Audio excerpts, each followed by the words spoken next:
Hello guys! Welcome! Collective reading tayo ngayon. So, tingnan natin ngayon kung ano yung energy ng person mo, no? So, be open-minded po. Hindi po halos lahat makaresonate. Kaya, piliin nyo na lamang. And thank you nga po pala sa mga nag-subscribe. Lalo-lalo na po sa mga bumabalik. Maraming pong salamat. Start na tayo.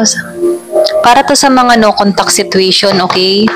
Hindi halos lahat makaka-relate, kaya be open-minded po. Start na tayo. Give me the message. Ano yung energy ng tao mo ngayon? Give me the message. Ano yung energy ng tao mo ngayon? Ano yung kanyang nararamdaman?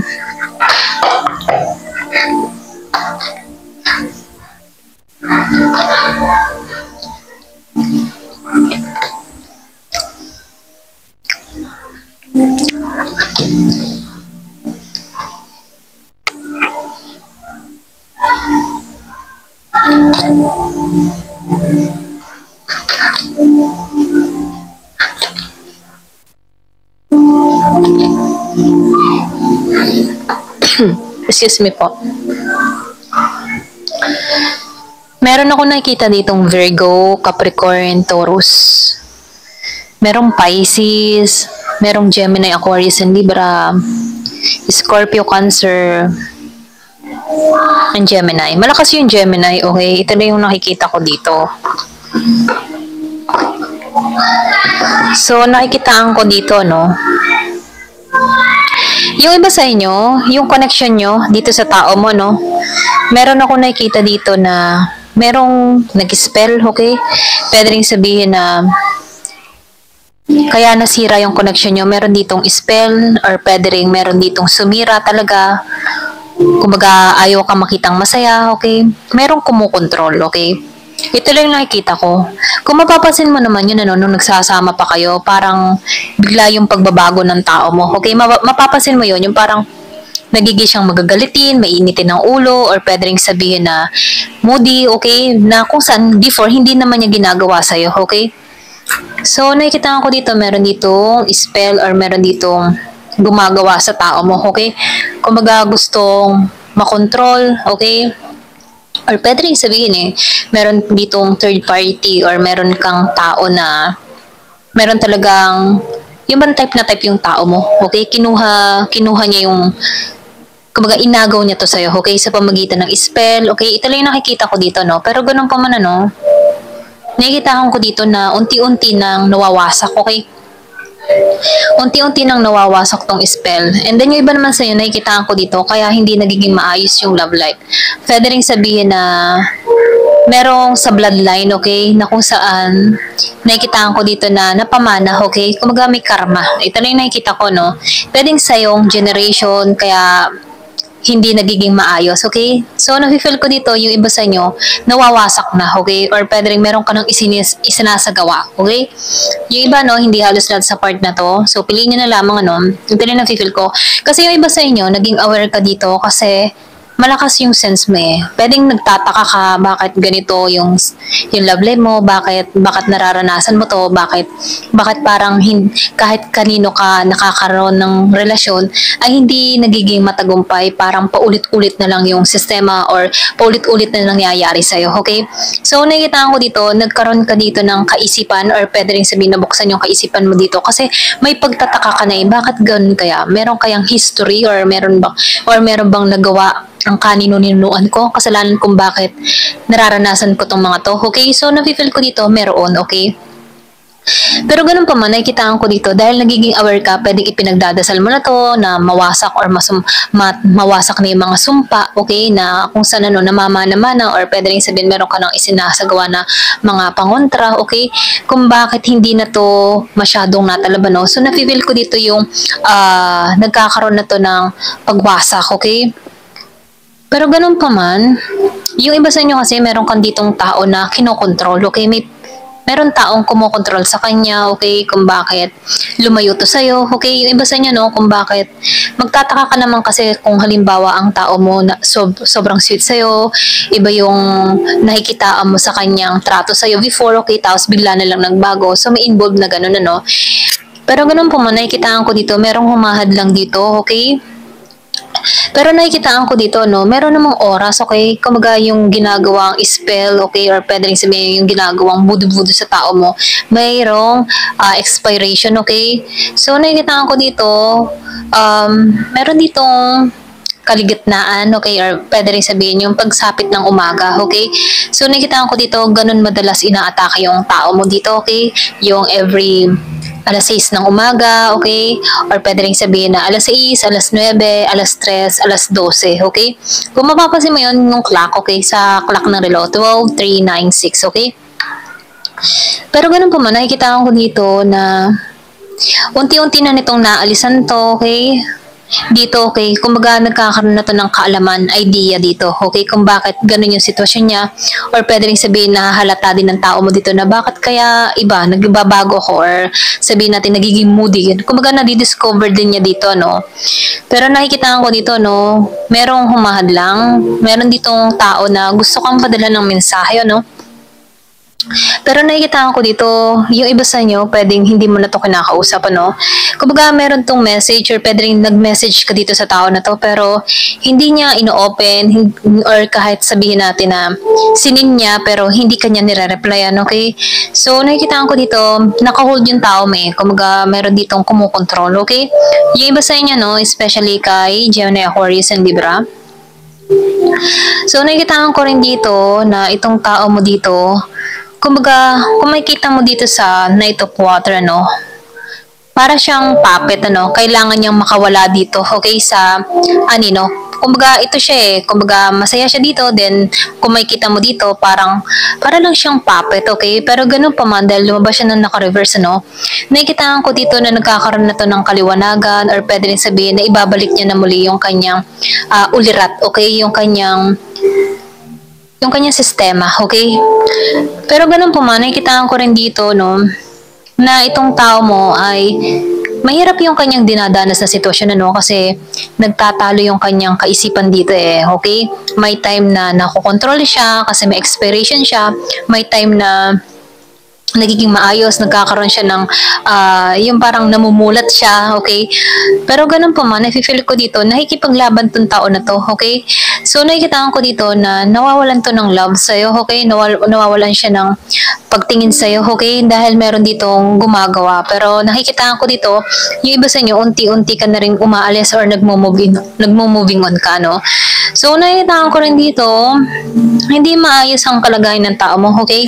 Ito na yung nakikita ko, no? Although, kumbaga, itong laban niya dito ay pang sarili, okay? Kumbaga, pwede rin sabihin na meron kang tao dito na may pagkamahilig, okay? Pero ganun pa man, yung pagiging niya mahilig, nagkaroon siya ng katapat dito na kung saan, ano, hindi siya makaalis sa sitwasyon, okay?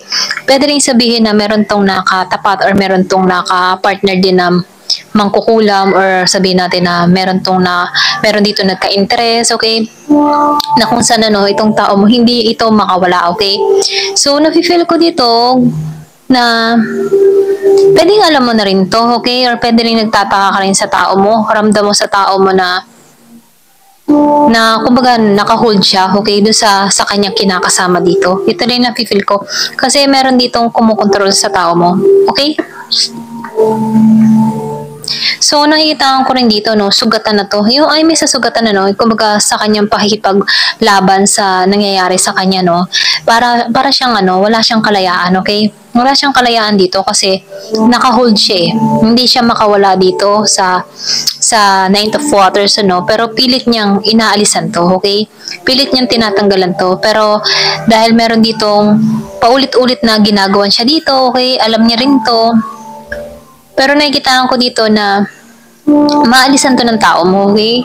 Kaya lang dito, wala ka nang nararamdaman eh. Pwede rin naka-moving on ka na rin dito or pinakawalan mo na rin dito. Kumbaga itong tao mo, kaya siya nakakaranas ng ganito dahil sa kanyang kagagawan din, okay? Pwede rin sabihin na itong tao mo medyo maloko din or pwede rin sabihin mahilig din. Kaya nakakamit niya itong karmang ito, okay? Kung bakit hindi siya nagiging malaya dito, hindi siya nagiging masaya dito, okay? Ito lang yung nakikita ko dito, no?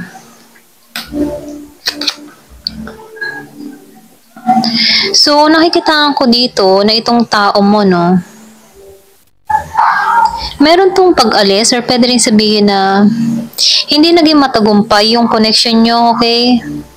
Pwede rin sabihin hindi lang ikaw ang kausap nitong tao mo kaya kung bakit nagiging magulo ang buhay niya dito, no, dahil marami din tong kalokohang ginawa, okay? Pero nakikita ko dito, ginising to, okay? Yun nga lang, nagising siya dito, pero hirapan siya makawala dito. Ito lang nakikita ko. Pwede rin sabihin may pagbabanta sa kanya, or pwede rin sabihin may gagawin sa kanyang masama. Mga ganun ano, kaya itong tao mo, may hirapan siya makawala dito, okay? O, diba? Lumabas ang 9 of air. Nahihirapan siya, kasasabi ko lang kanina, no? Nahihirapan tong tao mo makawala. Para siyang, alam mo yun, yung kalokohan niyang ginawa, ito din yung lumamon sa kanya, okay? Kung bakit natatrap siya sa sitwasyon. Pwede rin sabihin, meron kang tao na babaero, lakero, okay? Na kung saan ano, meron siya ditong na nakuhang tao na ayaw siyang pakawalan, okay? Pwedeng sabihin na kaya siya ayaw pakawalan merong makukuha sa kanya. Pwedeng meron kang tao dito na magandang hanap buhay, okay? Pwedeng stable din tong tao mo, no? Kaya lang, itong tao mo, kontrolado siya dito eh. Yung emotion niya dito ang sugatan na, okay? Kasi nakikita ko dito na hindi niya mahal tong tao na to, okay? Yung kanyang kinakasama dito. Kasi may spell eh. Yung iba sa inyo nun, ito lang nakikita ko, may spell. Kung bakit hindi to masaya, okay? Hindi niya mahal to dahil kontrolado lang. Kaya itong tao mo, no, para siyang nakakulong sa hawla, para siyang nakakulong sa bote. Lumalaban siya pero hindi niya alam kung paano aalisan to. Lumabas ang the story verse. So, hindi siya masaya dito. Ito lang nakikita ko, no. Yung sinabi ko nga kanina, nalulungkot siya, umiiyak, ayan. Kung makikita mo sa 9 of air, umiiyak siya dito. Hindi siya masaya sa kanilalagyan niya. Para siyang kinulong, ano.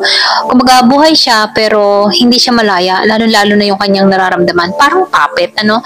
Kumbaga, kinokontrol yung mind niya, kinokontrol ang bawat kilos niya, okay. Kahit gusto niya nang umalis dito, once na nawawala yung epekto, mamaya ibabalik ulit sa kanya. Kaya para siyang, ano, para siyang laruan, okay.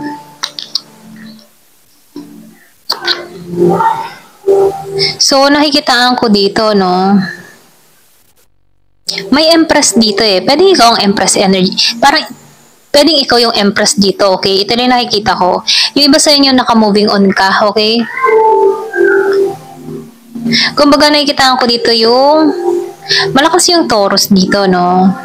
Kumbaga, bago niya maalisan to, kailangan niya maging positibo, okay? Or pwede rin sabihin na, kailangan siyang gumawa dito ng hakbang para matigil to. Okay, ito lang yung nakikita ko dito, no?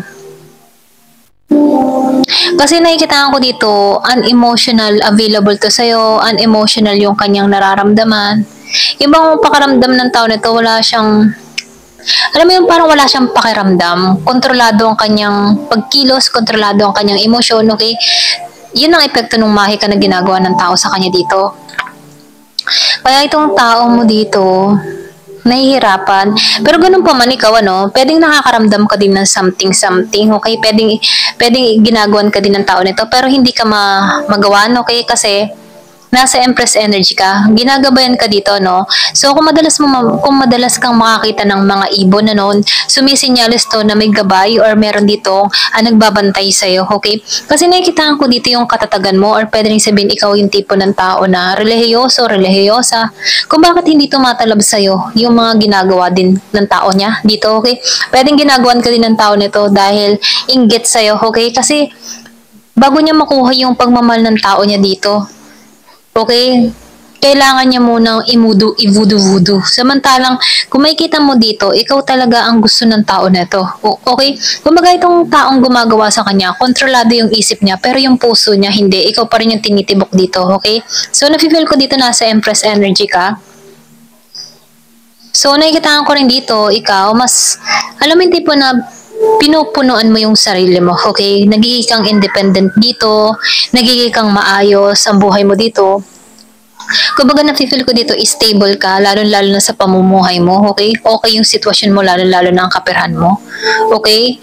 Pwede rin sabihin yung matinding gawa sa'yo ng tao mo, yun din yung tumama sa kanya, hindi pa rin siya makawala dun sa kanyang kinakasama dito kasi merong epekto ng spell, okay? Kaya itong tao mo dito, hindi siya makawala, okay? Ito lang nakikita ko, pero ikaw malaya kang gawin yung mga bagay na gusto mo. Kumbaga nakikitaan ko dito, mas binibless ka dito, okay? Kasi yung tao mo dito, medyo tuso din eh, okay? Kaya nakaranas to ng ganito, okay? Kumbaga bumabalik din sa kanya, okay? Kasi sa marami, maybe marami kang, yung bang marami siyang naloko, okay? Kaya itong tao mo dito, ang bilis din ng epekto, no? Okay? Kaya hindi siya makawala dito. So, nakikita ko dito to. Ayan, pasensya na utal ako. Nakikita ko dito, no? Yung iba sa inyo, alam mo na to, okay? Ramdam mo na rin to, okay? Na ang tao mo ay merong epekto ng kulam, okay? Yung iba sa inyo, no? Kaya lang hinayaan mo na lang, hinayaan mo na lamang din to, okay? Kumbaga ikaw nagiging ka na lang matalino dito, okay? Kumbaga ginagamit mo dito yung intuition mo, ginagamit mo yung kutob mo, okay? So nakikita ko dito, mas nagiging kang mapalad, kumbaga mas nagiging blessed ka, okay? Kasi nakikita ko dito, yung tao mo hindi malaya, pero ikaw malaya ka nang gawin yung mga bagay na gusto mo. Kumbaga kung bakit nararanasan ito ng tao mo dahil din sa kanyang kagagawan. Kumbaga ito lang yung kanyang karma, okay? Ito lang yung nakikita ko, yun nga lang, hindi siya masaya sa kanyang kinalalagyan dito, okay? Ayan, thank you for watching. Love and peace.